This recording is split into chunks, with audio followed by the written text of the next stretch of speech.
Chers auditeurs de Radio Taïwan International, Jean-Yves Vertebise, maître de conférence à l'Université catholique Fulun à Taïwan, va vous présenter l'émission Géopolitique en Asie. Chers auditeurs de Radio Taïwan International, RTI, bonjour. Pour ce deuxième podcast de cette nouvelle année 2025, nous souhaitons à nouveau tous nos meilleurs vœux à tous nos auditeurs de Radio Taïwan International et aussi de ce podcast Géopolitique en Asie. La semaine dernière, nous avions commencé une série de 2 podcasts qui faisaient un peu la synthèse des événements de 2024 et essayaient de se projeter vers 2025. Nous avions évoqué différents événements concernant l'année 2024 et particulièrement des événements qui mettaient en jeu et un peu en question le devenir des démocraties à l'occidental. On a vu qu'il y a eu beaucoup en fait d'élections qui se sont passées l'année dernière, en 2024, élections d'abord à Taïwan, aussi évidemment aux États-Unis, en Inde, etc. Et il y a eu aussi des mouvements de contestation ou des politiques qui ont amené à des contestations de l'ordre démocratique, notamment en Corée du Sud. Et évidemment, aux États-Unis, l'élection de Donald Trump peut être vue aussi à la fois comme une réussite de la démocratie, à la fois comme un échec de celle-ci, puisque en fait Donald Trump et ses partisans avaient contesté fortement, on se rappelle, l'insurrection du Capitole lors de l'élection de Joe Biden l'année dernière, et maintenant qu'il est élu, en fait, ces insurrections en fait sont d'une certaine manière cautionnées et même justifiées. Alors que si on veut se projeter sur 2025, c'est évidemment de ce côté-là qu'il faut regarder, puisque les États-Unis restent une grande puissance, la puissance numéro 1 au monde en termes d'influence stratégique, pas simplement économique ou technologique et culturelle. Et c'est évidemment pour nous la question que peut augurer une nouvelle présidence de Donald Trump, une nouvelle présidence de ce républicain qui a défié les normes de son parti et qui a réussi à se faire réélire et qui a réussi à avoir tout l'établissement républicain derrière lui.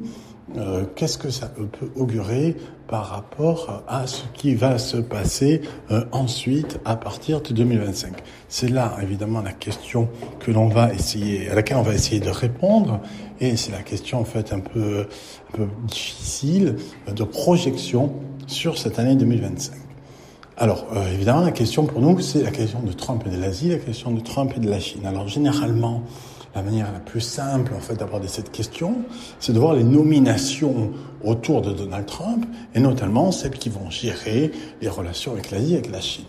Or, il y a ici, je dirais, une sorte d'ambivalence profonde dans la stratégie possible de Donald Trump, donc qui sera réélu officiellement le 20 janvier.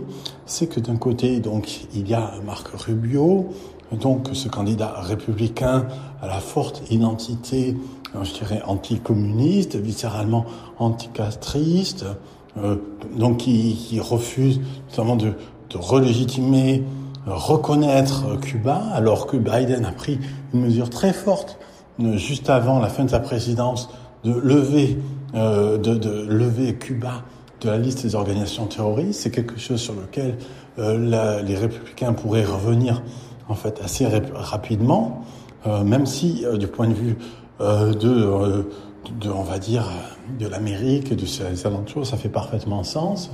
Et donc Marco Rubio a rappelé, et encore aujourd'hui, a dit qu'en fait il se plaçait dans une perspective de compétition féroce, dans une perspective de compétition radicale avec la Chine, et cette compétition, une compétition économique qui a une visée stratégique.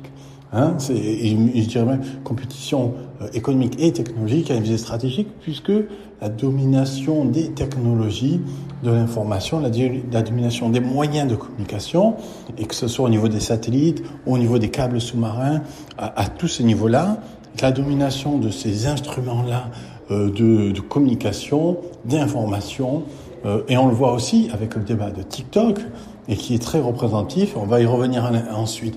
Donc d'un côté, on a Marc Rubio, qui incarne donc cette tendance, cette ligne des faucons par rapport à la Chine. Et de l'autre côté, on a évidemment quelqu'un qui n'a pas un poste aussi important au niveau administratif, au niveau ministériel, mais qui, lui, est lui-même quelqu'un de très important, de très influent. On veut parler évidemment de Elon Musk. Elon Musk, c'est donc l'un des hommes les plus riches du monde, sinon l'homme le plus riche du monde. C'est le fondateur de Tesla, c'est aussi le fondateur de SpaceX, c'est aussi celui qui a racheté Twitter devenu X, et donc celui qui possède a priori la plus grande force de frappe communicationnelle dans le monde. Grâce à ce réseau, même s'il y a eu beaucoup de désabonnements, cela reste quand même une puissance extrêmement forte en termes de communication, de masse, ce réseau Twitter.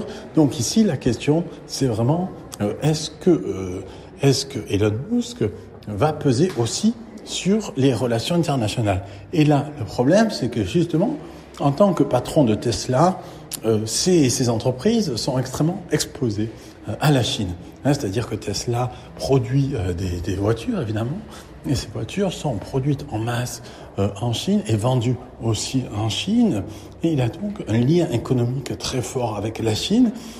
Et donc la question, c'est est-ce que c'est Marc Rubio, est-ce que c'est Elon Musk qui vont définir la politique chinoise, ou est-ce que, de façon encore plus probable, celle-ci ne peut être totalement incohérente, c'est-à-dire à la fois parfois un côté dur à la Marc Rubio, parfois un côté plus souple à la Elon Musk pour préserver ses propres intérêts industriels. Donc, comment est-ce que va être la présidence Trump par rapport à la Chine? Eh bien, ça va dépendre en fait de la capacité de Marc Rubio ou d'Elon Musk à, on va dire, imposer ses stratégies, imposer sa vision du monde, imposer sa vision des relations avec la Chine et avec l'Asie.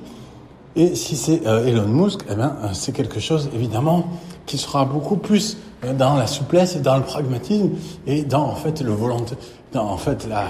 l'opportunisme économique, l'opportunisme politique. Donc ça, c'est la première chose.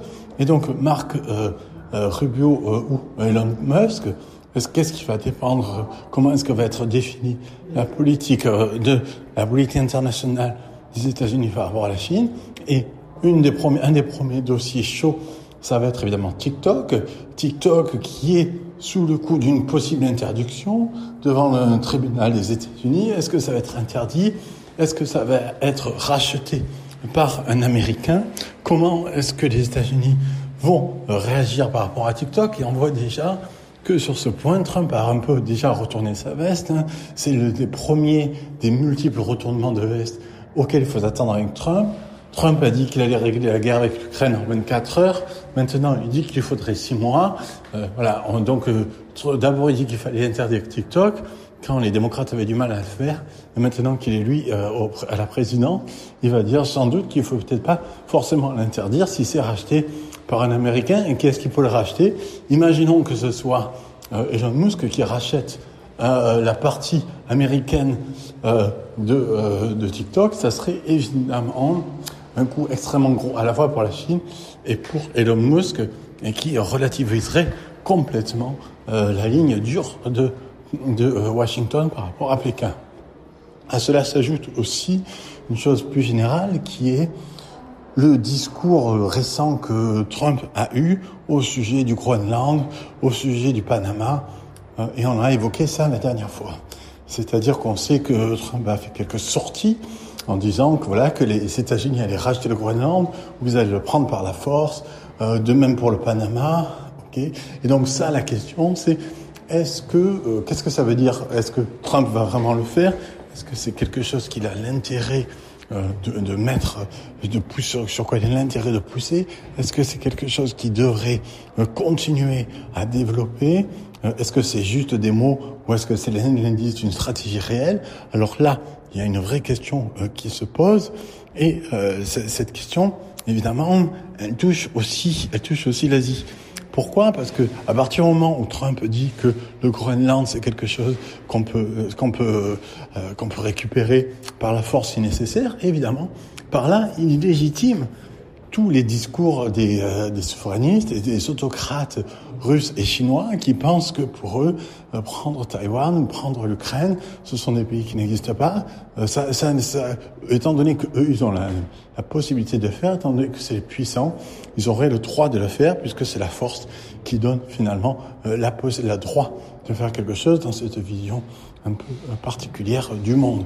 Et donc ce discours-là par rapport au Groenland, par rapport au Panama, c'est évidemment un discours qui remet en cause l'état de droit. Et cette remise en cause de l'état de droit par le principal porteur, normalement, de l'ordre international, à savoir les États-Unis, est extrêmement préoccupante pour l'ordre mondial et potentiellement bénéficiaire aussi pour la Chine et pour la Russie. Voilà, c'est ce qu'on pourrait dire pour se projeter sur 2025 en prenant un peu la visée de Trump et de son élection, de sa réélection, et qui, dans son deuxième mandat, qui commence à partir du 20 janvier 2025. C'était Jean Evertebise dans son émission Géopolitique en Asie pour RTI.